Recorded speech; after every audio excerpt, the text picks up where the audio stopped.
Hello and welcome to Trading Growth and Value Stocks. My name is James Boyd. Alongside with me is my good friend Ben Watson in the chat. You guys know Ben. Say hello to Ben. Also like to welcome you to this session if you're brand new. This is not a one-off class. We meet weekly at this time. It's live and recorded. So your questions are welcome and go ahead and ask those questions. Also want to extend a happy new year to you and your family. We went out last night to downtown Salt Lake City, overlooking the church building there, 10th floor. My gosh, first of all, great restaurant, okay? And that was a nice restaurant and the view as well. So hopefully we did that last night as a little get together with some friends. Hopefully you got some plans here tonight as well, and you're safe and sound. If you're a sports fan, you actually know that this is kind of a pretty big couple days for you if you like to watch college football, and yeah, you'll probably enjoy that. Hopefully your team wins. Now, just real quick, we'd like to welcome Dragon Rider, David, Kevin, Scott, JP, and many others. Welcome to all. And let's go ahead and get started. Now, remember, Ben and I, we do post on X. We do post educational content there as well. There's my handle. Ben will post his handle in the chat. That way you can just click on it and follow him as well. Now, just real quick as we get started, remember the information is provided for general informational purposes only. Schwab does not recommend the use of technical analysis as a sole means of research. Also understand the paper money software is provided for educational purposes only. It's a great way to practice and see if it's something you would consider. When I got started, we didn't have paper money. It was all real, okay? And also understand that investing in stocks involves risk, including loss of principal. Now, also remember when we talk about examples here today, I want to talk about where the markets are ending for the year, how they're setting up, what might be some expectations going into the first of the year. And we talked about in the last couple of weeks setting up a new portfolio. I want to kind of talk about where some of those positions are and maybe also looking for some new ones as well. Speaking of that, let's go ahead here and just hop in for just a moment. And I want to pull up this right here, okay? So if we take a look at this, the first thing that kind of gets my attention a little bit, and I like to look at this on a list. Now, I can't send this list to you, okay? But you could absolutely make the list yourself, okay? If you also say, well, I don't have the column headings, you can go to my X page and you can just grab those column headings as well. And I'll show one example of how to quickly put those on. But the biggest actually thing is what I want to look at first is that trend column right there. Do you notice anything? Well, first thing we actually notice is there's a bunch of like purple, okay? And when you get a whole bunch of purple or trend 5, that's really saying the price is falling down below the shorter term moving average. Now wait, what does that visually look like on the chart? Well, let's show us. Well, if we actually go back, let's go back to, let's see, what graph? Let's go back to this one, that one. So if I go and pull this up and say SPX, what does that look like on the chart? Now, where did you get the SPX? Well, the SPX was, you're going to see that if you take a look at that, it's now dropped. This is what trend 5 looks like. Trend 5 is where the price falls down below the shorter term moving average. Now, is that bullish? Is it neutral? Or is it pulling back? What's the answer to that question? Bullish, neutral, pulling back. No, I think a lot of us actually might say, James, it kind of appears to be pulling back. Okay, so that's kind of important there. When we start to get the trend 5, now, by the way, we've seen this before. We've seen it there. We saw it there. We saw it there. That actually turned into be a bounce opportunity, right? You go back to previous times when we actually saw that.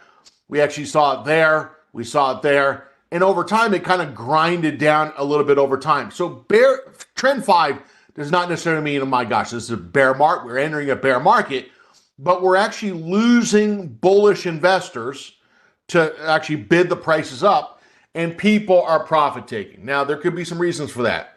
Some people are kind of structuring that balance sheet of how they want, of what positions they want in their portfolio. Year end, noted. Some investors might be saying, please, can I get to Friday and sell where I might push the tax liability forward a year? A lot of people might be doing that. Maybe you are, okay? Now, the biggest actually thing is when you take a look at, let's say, our expectation going into the new year, it wouldn't be unthinkable to think that there might be a little selling Friday, Monday, Tuesday, etc. Does it necessarily mean it's bearish? Can't say that. That trend, if we take that trend line actually going forward here, and again, I want to repeat, our expectation, it wouldn't be unthinkable to think that some people are not going to try to sell some of their positions. Does it mean they sell all of them? No, but they might try to sell some or readjust their portfolio, okay? And there's financial reasons to do that. Now, the biggest actually thing is when we take a look at, let's say, the SP, let's go back to the list real quick. So when we actually look at this, and let me show you how to put this on just briefly. I'm going to send this. If you say, well, how, and the question happens sometimes is, how do we put this on? So let me send this to you. I'm just going to show you one. And if I show you one, you can do them all, okay? This, what I'm doing, I'm going to send it in the chat, okay? And I get questions from time to time on this.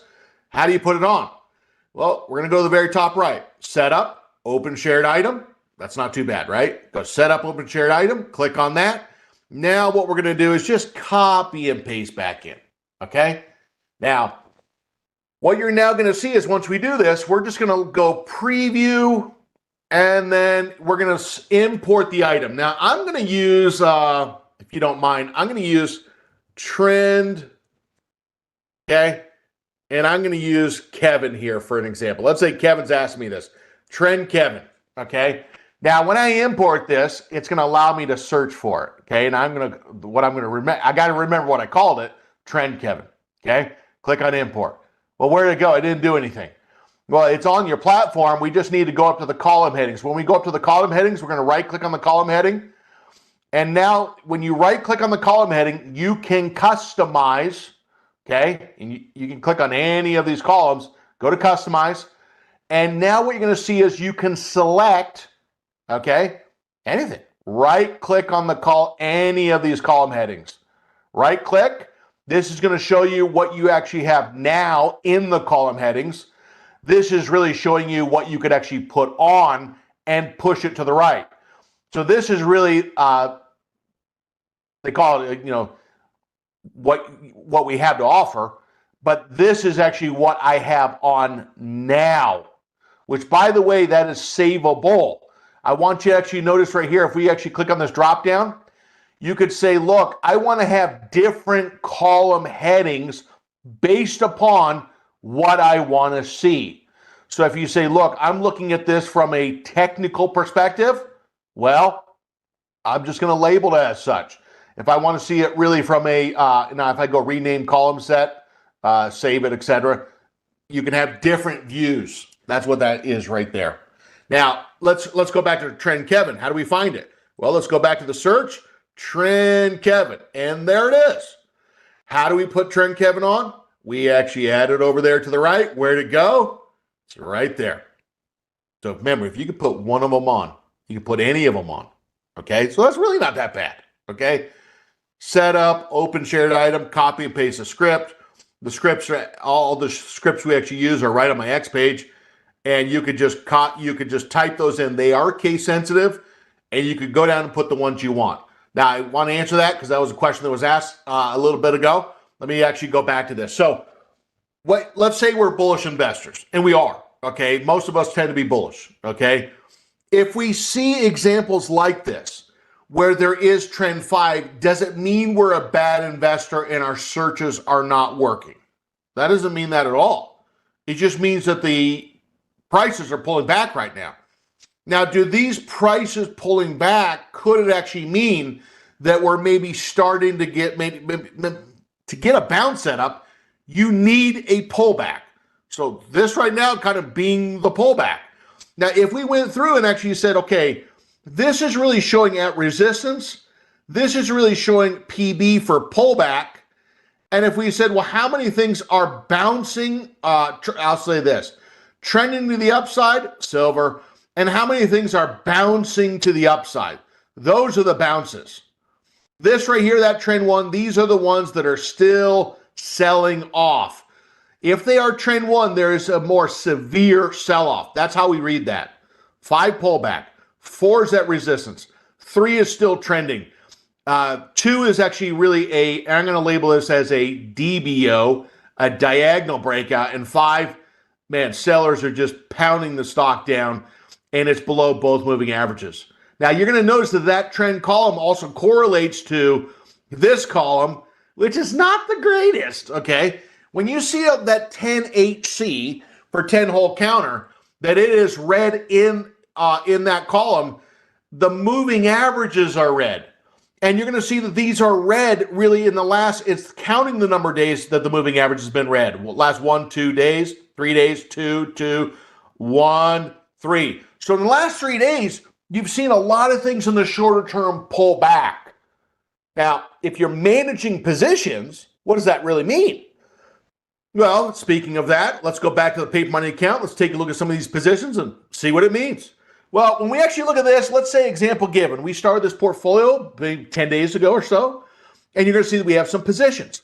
When you look at, let's say, ticker symbols such as AAL, American Airlines, 5 days ago, the moving average went red. The position is down some. A couple days ago, we actually did a position on Apple. 1 day ago, the moving average dropped to a 10-period, dropped on the 10-period moving average. 1 day ago. NVIDIA got in a couple days ago. It's now actually dropped. So this is where you tend to actually start to have unrealized losses because the trend is pulling back in the shorter term. Now you might be thinking, well, James, I don't have those column headings. How do I put those on mine? Just quickly on that, if you go to that 3 lines right there, Ben calls it the 3 pancakes. We're now just going to go to where it says old layout. Now on yours, if you said, well, this is how mine looks. Well, let's go to let's change it to a new layout. The new layout allows you to categorize or kind of put in file or sections the type of trades you're doing based on strategy or whatever you want to call it. If I click on new layout, you're now going to see that. And you're now going to see that when we make, let's say and if you don't mind, let's kind of look to do a trade here and I'm going to kind of show you an example. Now I want to go back to the ticker. I'm going to go back to this. Let's kind of bring up an example. I'm going to go to just real quick eBay for just a second. Okay. Now, if we take a look at this, let's say on eBay, I want to kind of pull this up. So if I ask you a question like, where do you see resistance? What would you say? Where do you see resistance on this chart? Now, if I were to ask you that question, again, what I'm saying, now Ben always kind of mentions, where's resistance?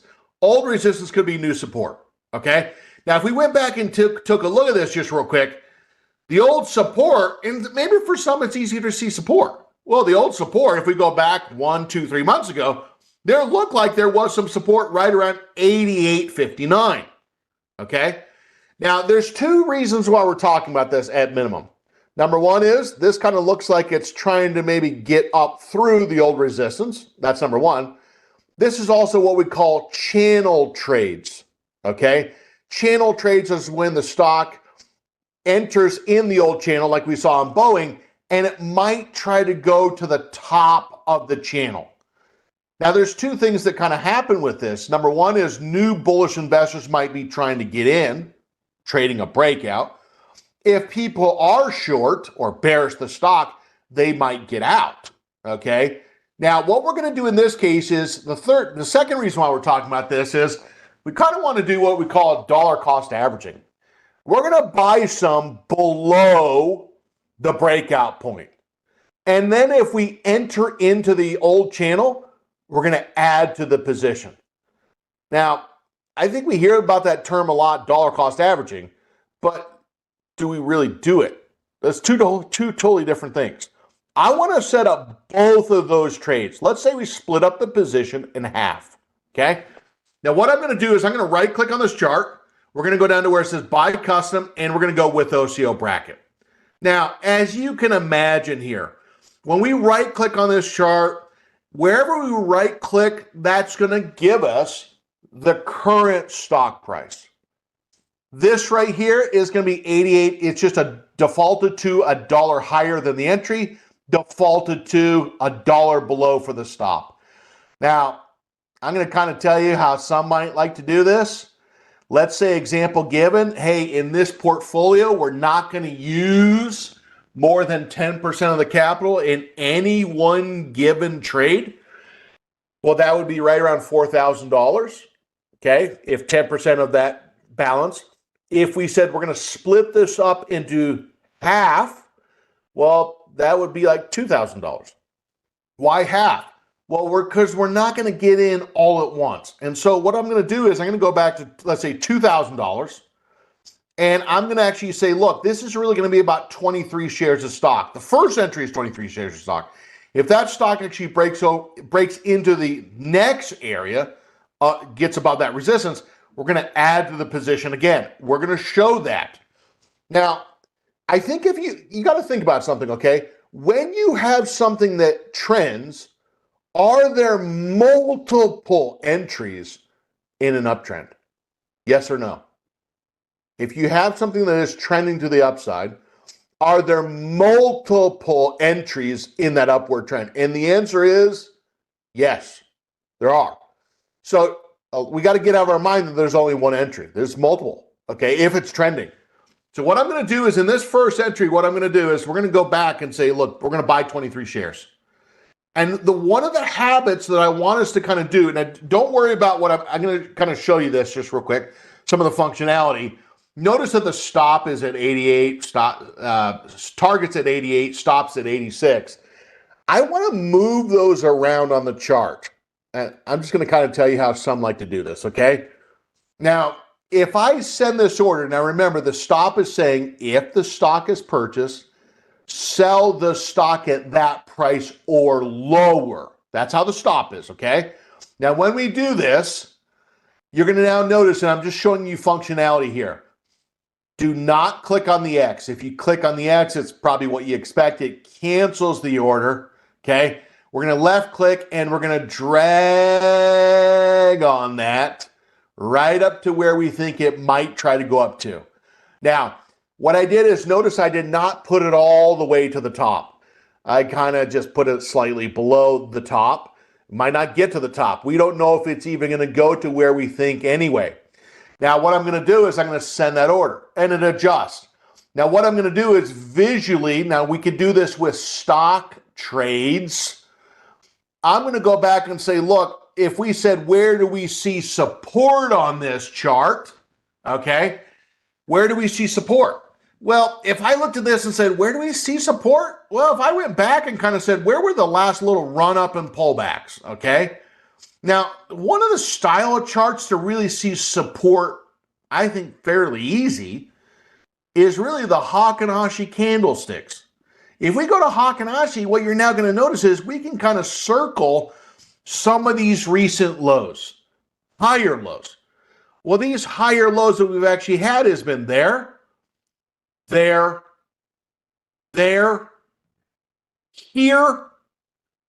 and here. So really what we're trying to do is saying, do we have a horizontal support or more like a diagonal support? Kind of looks like we have more horizontal. So if we're talking about, hey, I'm going to get out, it's really going to be probably based upon where do we see support. If I'm going dot to dot to dot to dot to dot, it's probably right around 82.29.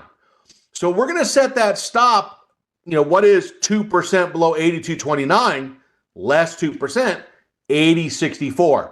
Left click, drag it down. Do not click on the X. 80.64. Okay. Drag down 80.64. And there she is right there. Now, the reason why I show it like this is kind of a nice way is when you're managing your positions, like maybe you're moving up your stops intraday, number one. Or two, maybe you're using 8 or 10 day lows and you're dragging up your stop losses. This is that functionality that's actually quite nice. Okay. Now we're going to go ahead and send that order. And there you actually have it right here. Now remember, this is for the first position. Now the point that we're making is this is half of the position. It's not the full position. When might the investor enter the next? How do they do that? Now, this is actually something I think a lot of times we get in once and we just think it's over, but it might not be over. We're saying, look, I'll show you more capital if you show me more trend. What have you done for me lately? If you do something for me, I'll show you more capital. Well, this is where we get into different type of orders. If we're talking about trading, sometimes you actually don't have necessarily the setup fully that you want, but you're saying, look, if you go up, let's say 1 or 2% above resistance, I'm going to lay there a new entry. And that new entry is going to be a buy stop order or a buy stop limit. Buy stop just says buy it if it gets to this price or higher. The risk to that is it doesn't tell us that it's going to go up higher. I mean, if we get in, it doesn't guarantee it's going to go up. That's one. Second, it's undefined what it's going to buy it for. Now, many investors might say, man, I ain't never going to do that. It's crazy. Okay. Well, let's just say, okay, fine. We're not going to do that. Let's do buy stop limit. Buy it if it goes to this price or higher, but I want to know the cap that it's going to buy the stock up to. All right, I think people could buy into that. Now, what I'm going to do is I'm going to kind of set an order right at maybe 1% higher than resistance, okay? Now, I want you to think about this. If you would have maybe just done buy stop limits in 2025, when I think there was 38 or 39 brand new highs for the year for the S&P 500, do you think maybe you could have maybe potentially profited from that?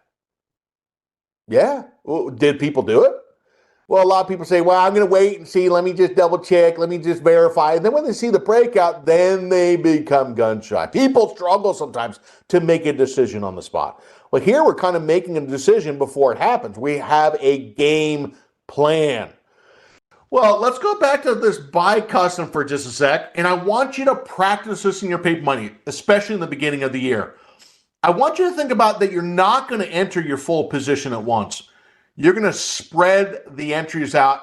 You're going to get on the bounce, and as it actually maybe goes to the upside again. 2, you're actually going to try to get in some before the breakout, and then add to the position on a breakout like we're showing. And that way it's going to try to break up and just verify that it's doing what you want it to do.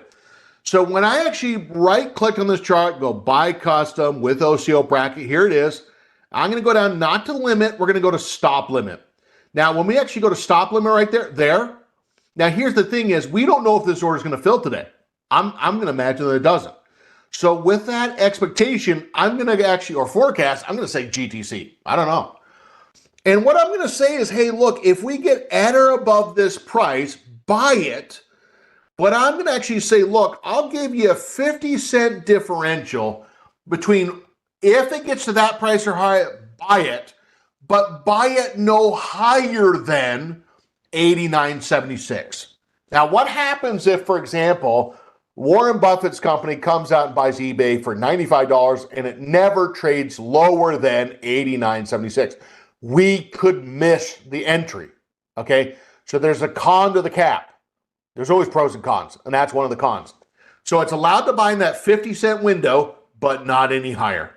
Now let's go. Now let's do this again. Let's go data GTC, data GTC. Now, when we are position sizing for this, how do you position size if you don't know exactly what the price is going to be? Simple. We're going to imagine that we still have a $2,000 envelope of cash. And for example, we're going to imagine that we actually buy. Now, wait, why the $2,000? Well, because we have, let's say, $40,000. We actually said no one position is going to be more than 10% of the portfolio, which is going to be $4,000. And what we did is we said, look, we're going to buy the $2,000 now, which is what we showed. And we're going to say, look, if we break out, we're going to add the other $2,000. Okay, so that's how we got the $2,000. Now, how do we do this? Well, we're going to assume that we actually bought it at the highest price. What does that do? It's going to have us buy a lesser number of shares. Now, if we take a look at this, let's say 2,000, okay, $2,000. If we did $2,000, now beat me to it, okay? 89.76, it's going to be 22 shares of stock. No, wait. On the first one, it was 23 shares. On that second add point, by the way, traders do this, it's less. Why? Because the stock price is higher. Stock price higher, it's not going to be able to buy as many shares, okay? If we're position sizing based upon the capital that we're willing to invest. So I'm going to go back to this, 22, okay? And when we actually do that, it's locked in there. Now, if you don't mind, I'm not going to change these numbers. I'm going to move them when I send the order. Let's show this. Confirm and send. Now, I also want to make sure you're aware of something. This is actually going to the margin account. Remember those trades. Now, I'm going to, when you set up the categorization of the type of trades you're doing, which I'm going to show you in just a sec. So I'm not going to change this, but know that when you're doing trades and hey, you say, this is a stock trade, you could just put it in the folder for stock trades. Okay, that's what that's showing. Now, if I now send this, there it is. So now we have a pending order to buy. Guess what we're going to do? We're going to move up that to the target right there. And now what you're going to see is, there it is. And guess what we're going to do with the stop? We're going to move the stop. Do not click on the X, so cancel the order. And now we're going to actually move it down here. Okay? Now, if the trade fills, so we got filled on half of the position. We saw that. Once the position gets filled, could we just combine these two together for the target? Yeah, we could. Could we split the exits on the targets? Yeah, sure. Okay? So that's kind of up to you. But we have those sitting right there. Now, let's go back to where did the position go? Well, we're going to go to the monitor. And now what we're going to do is go to unallocated. When we go down to unallocated, this just means that the position is not put into a folder, such as like what type of trade is it? Well, we're going to go down to where it says eBay right there. Click on that, okay? And I'm going to right click on the line where it shows the 23 shares, okay? Now here's the thing. If you right click on this, it's, you could also do this as well. You don't even have to expand it. Right click on it, move to group, and what type of trade is it? It's a stock trade. So what we're going to do is we're going to put that in the stock section, click on that, and now what you see there is it's sitting right there. Okay. Now, the comment is, hey, what's the news catalyst? You're asking the wrong person. I don't look for news. I can't think of the last time I actually looked at news. Very rarely do I look at news. We're actually looking at the price movement. Now, can the news cause the price movement? Well, of course. But really, at the end of the day, I'm just looking to kind of see is it moving? It's not looking at, let's say, different stocks throughout the day, looking at the news. The news can influence, sure. But really what we're doing is we're just saying at the end of the day, is the price moving? Which can be affected by news, yes. But really what we want to see is not necessarily news. Is it moving? So we're actually looking to see, is that news causing the price to move? But that's not necessarily the only thing that could actually be moving the stock, of course. There's always more variables. Now, the biggest actually thing is when we go back is I want to kind of show you just real quick one of the other ones we've been watching for just a second, okay, is Google. Now, when you take a look at Google, the one thing I want to kind of point up about Google is, let's go back to this chart for just a second, okay? So if I pull up this chart and I'm going to bring it right there, okay? Now, when you look at this chart, and I want to go, let me actually go back to this one. Let's go back to this weekly chart. If we actually look at the weekly chart, let's pull up Google for just a second. If you pull up Google and let's look at this on a weekly chart, okay? Can anyone again tell us what does the orange color candles represent? Okay? Well, those orange color candles really represent where the stock kind of started to enter some consolidation. Okay? Now, what you'll notice is so far we've actually had this little flag type pullback to a rising moving average. Now, orange candles are really the shallowest type of pullback. They barely pull back. Okay? It's kind of more neutral-ish. Now, when you actually went back to the last time we actually did this, we had orange-ish type candles. Now, I know what you're thinking. Yeah, I wish I would have gotten in. If I would have seen it, I would have gotten in. Well, wait, hold on. You're kind of seeing it again, okay? I mean, now, the question is always, well, we can't see the future. You're never going to see the future. You never are, okay? So if someone said, I would have gotten in right here as it turned green on the bounce entry, there was risk with that. And the same thing is now the truth. Still, we would have had to take risks there. We would have had to take risks there. And we're going to actually have to consider maybe taking risk here if the investor considers entry. Now, the thing is, when the stock actually goes up, we're kind of always thinking, oh, it's too high, too high. I think we kind of broke that in 2025. I think we hit that pretty hard. Okay. If you want to know a way to just kind of make James crumble and lose his mind on YouTube, which would be kind of funny, just say it's too high. Now, let's actually go back to just this real quick. It wouldn't be funny. I'd probably watch it myself. Now, here's the deal. Let's actually go back to this chart, the daily chart. Now, by the way, if you said I don't have those charts, could you share those with me just real quick? Let me just share that grid. Okay, send it to you. There it is right there. Okay, so I sent you these charts. Now, what you're going to now notice on this chart, and the reason why I'm doing this is, if you go back and look at this, now remember, orange colored candles, shallower pullback. Purple type candles right there, you're now going to notice is a little bit deeper. Red type of candles, they're starting to be a little blood on the chart where those sellers are, man, the bulls are actually getting kind of pushed down a little bit. And the selling pressure, this is why they kind of say there's blood in the street, hence the color of the candle. The reason why I label this kind or change the color to orange, I like to think of this as fall. The trends are changing. The weather's changing. Orange, my position or the position is getting a little black and blue. It's getting bruised.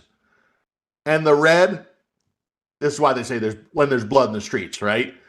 So now it's not just a bruise. Now it hurts now. Okay, it's past hurting, and now that sell-off is starting to get more material.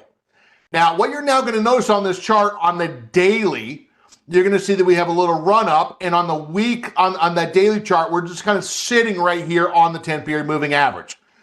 Now, I want to go back and practice this again. I think there's too much on, I'm going to get in a full position. And then when people try to get in a full position, they're always concerned about losing. Well, wonder if let's go back to eBay for just a second, okay? Let's say that eBay only, for example, let's go back to that position right there on eBay. Let's imagine that eBay doesn't materialize, meaning that the stock never goes to 89 and change and gets in the second position, and the stock just falls down, okay? What happens? What happens is the investor loses a couple dollars per share on about 23 shares of stock. The risk was half as much, potentially given a stop. We know the risk of the stop because we didn't have a full position. That makes sense? So it's kind of like, yeah, it hurt, but it didn't hurt that bad because it didn't have a full position. Okay? We're trying to say, look, if the trend goes up, we're going to add more capital. But if this entry signal does not materialize and we add again to the position, it's like we're losing on a smaller amount. Okay? Now, what I want to do is let's go back to Google for just a sec. Let's practice it again. Now, when we actually look at Google, let's bring up the position, Google. When we pull that up on the daily chart, what I'm going to do here is I'm going to right-click on this chart. Now, clearly, when you look at the weekly chart on this, you're thinking that there might be some investors with the earnings coming up on February 3rd. Could there be some investors that start the year off 2026 trading flags? Or are flags just dead? There's probably a pretty good chance that some investors might be thinking this might be flagging. Now, again, what we're going to try to do is try to get, we see the trend. The trend has made a pattern. And what we're now going to do is we're going to put on the orders to try to trade the trend and the pattern. Now, how do we do this? Well, let's go back and just right click on the chart. We're going to go to buy custom. We're going to go with OCO bracket. Now, when we actually do this, pull it up back in the paper money account. Pull that right there. Okay. Now, when we do that, I'm just going to right click on the chart. Okay. Buy custom with OCO bracket. Now, again, let's go back to kind of the position sizing. We said if it was 10% of the portfolio, it would be 4,000. We're not going to do that. We're going to split up the orders. We're going to say, look, that's a full position given this portfolio. we're going to take it now to, in this case, now notice when I did that, it was about 12 shares, rounded up 13. If we split that position in half, because the orders are going to be one is going to be now, two is going to be higher, it's now going to be about 6 shares of stock. Now, what I'm going to do is, okay, there it is. Now, I'm just going to change it to 6 shares. There it is. Now, not every one of the positions is going to be 100 shares. It's just not going to be. So we're going to try to say, look, we're going to try to buy some now. And then if we went back and looked at this, where might it try to go to? That's a question. I mean, if someone gave you this chart, where do you think it might go to? Now, Fibonacci might be the most applicable tool to trading, okay? I mean, there's a lot. You could literally have a week-long course on Fibonacci. The math behind it, the studies of it, just interesting, okay? We're going to go back to kind of where we had an area of resistance down to where this most recent little recent flag was.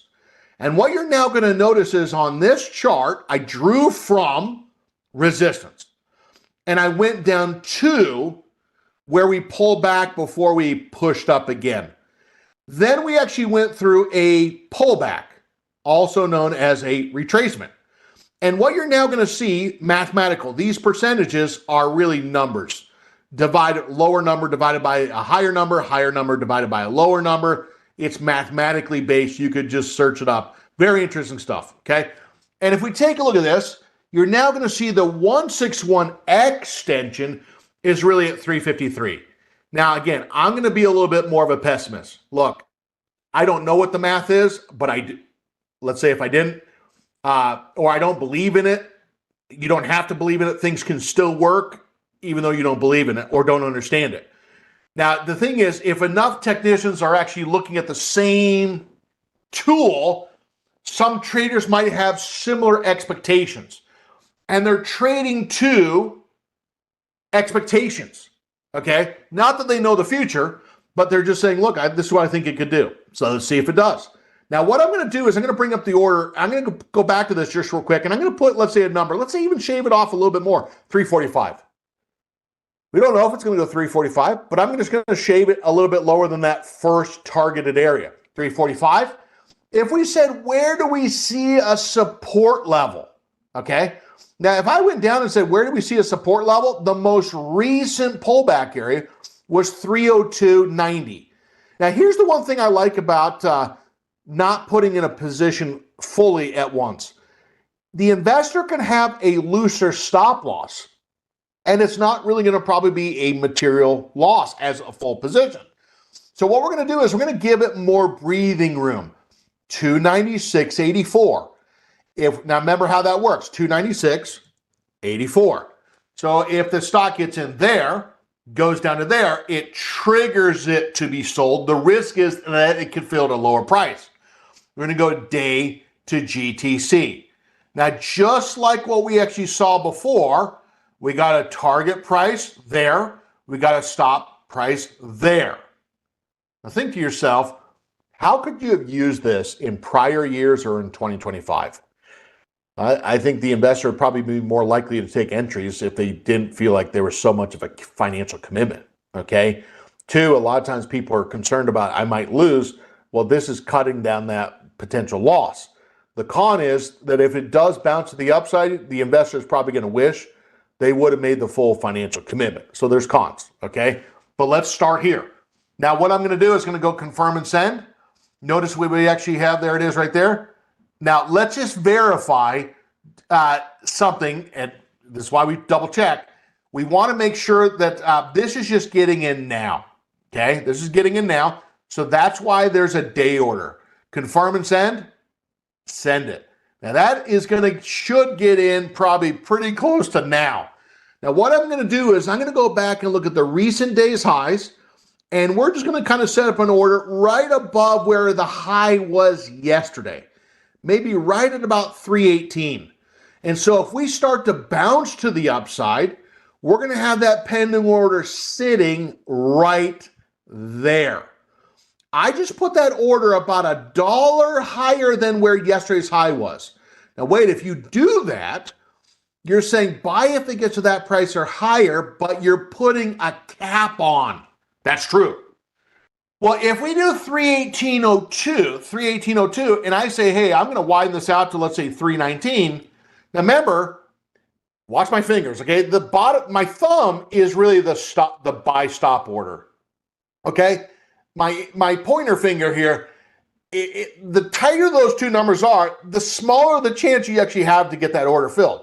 But if I widen it out a little bit, there's a better chance we could get that order filled. So if I widen that out a little bit and say 319, better chance to get filled. If we do that, we're going to go do GTC, data GTC, data GTC. And what I'm now going to do is let's go back and kind of say, look, if we did that, how does the investor position size? Well, we're going to imagine in this case that the investor says, look, I got that amount of capital. And we're going to make the assumption that we get filled at the highest price. We don't know that. It could get filled at the higher price, but you're going to, lower price, excuse me. But we're going to say, what is that?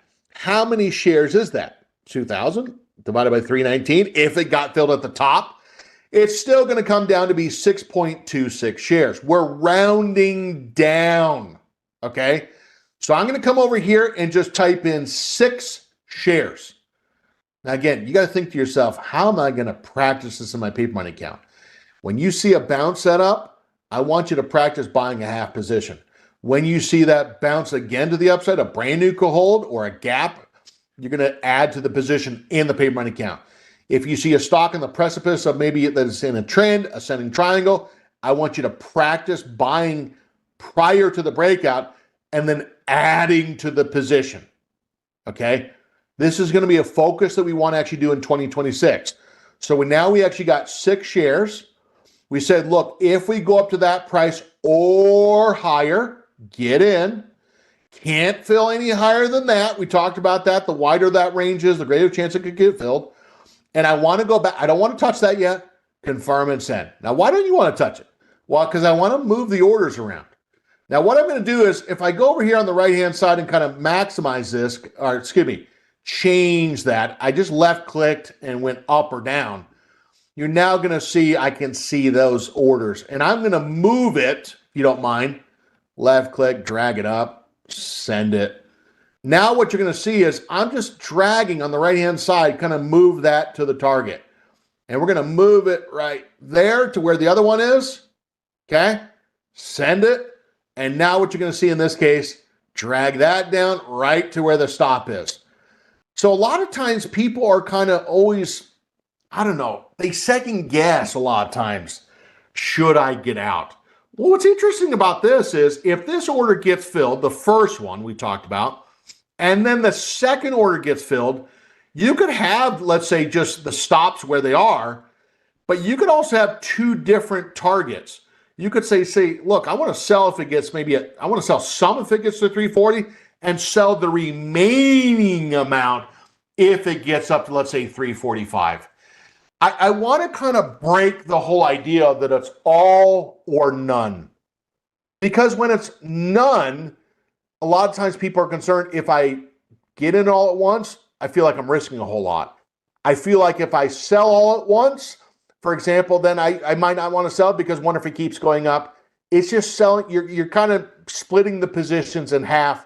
And you're running your portfolio kind of like a store where they're actually having inventory brought in over time and then selling the inventory. But in our case, it's shares, not product. And you're just saying, look, I want to buy when it dips and I want to sell some when the price rises or sell when actually the prices are actually solid. It's really what you're doing. You're running it like business inventory. Okay. Kind of interesting. So I want it for homework. Okay. Go out and practice this. Don't worry about, should I do maybe split it up in 3s? Should I split it up in 4s? Let's just start with 2s. If you have an entry set up in the paper money account, practice buying half position, then adding the position. Get comfortable with these buy stop limit orders, setting the targets and the stops. Get used to trading right off the chart and practice. Now, I want to wish you a happy new year as well. Enjoy it with your family. And friends, also want to give you a quick reminder that you could actually go to the Schwab Coaching webcast page, okay? And what you're now going to notice is we have a full schedule throughout the day. The market is full hours here today, the regular hours. And what you're now going to notice is the next class coming up is really managing an options portfolio with Brent Morse. I want to say thanks to Ben and thanks to all of you for answering those questions in chat. Ben, thanks for answering those questions in chat. And also, I gave you a homework assignment. Tomorrow, of course, blank. Friday, we'll have a full list of actually classes, full scheduled classes that you can also attend. So follow us back. The next class I'll teach will be right there. Trader Talk in today's market on ETFs. That is a live class only. I invite you there. Now, remember with what we discussed here today, it was done for example, illustrative purposes only. And remember that all investing involves risk. We talked about that quite a bit today. Maybe try ways to mute that risk a little bit and that emotion. So with that, and also kind of giving us some more options for entry and exiting. So with that said, happy New Year's Eve. Enjoy yourself. Be safe out there. Take care. And stay tuned for our next webcast coming up next. Bye-bye.